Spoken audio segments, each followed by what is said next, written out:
U-Dr. Gama odle umhlanganiso kwi-King Cetshwayo June Traditional Horse Racing Event empangeni efield uthi Unes'fiso sokungenela i-Durban July. Umlangeni owina lo mqhudelwano ngehhashi lakhe inqakanqaka usenqobe imincintiswano eminingi emazingeni aphansi yokubalwa kuyona eScottsville Traditional Horse Racing Event kanye neDundee July. Ekhuluma emva kokuthola umkomelo wakhe ka-100,000 uthi kuyiphupho lakhe ukuncintisana kweminye imijaho emkhulu kuleli.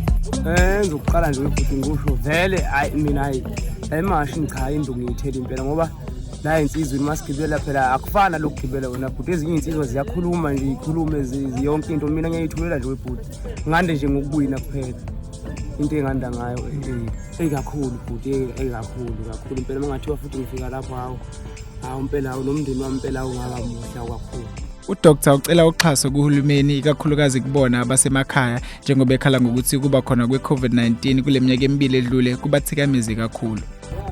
Uhulumeni engangidlulisa uthe nkosami siyacela impela lokho esihungatha nje kanje asikhandele umdlalo ngoba isikhathi esiningi besivinjwe i-COVID singakwazi ukudlala so manje siyacela impela ukuthi lokho esizama nje kanje lokuyifaka imali sikwazi ukudlala.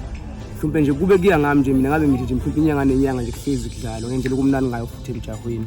U-Dr. akuyena kuphela othokozelela imidlalo njengoba noNicholas Nkosi enqobe umjaho akade kuwona ngehhashi utshwalo bomnyama. Le midlalo inesasasa elikhulu emakhaya njengoba intsha eningi ibandakanya kuyona. uNkosi uyachaza ukuthi ulinakekela kanjani ihhashi lakhe utshwalo bomnyama ukuze likwazi ukuqhudelana namanye amahhashi kuze kube yilona eliwashaya emakhanda.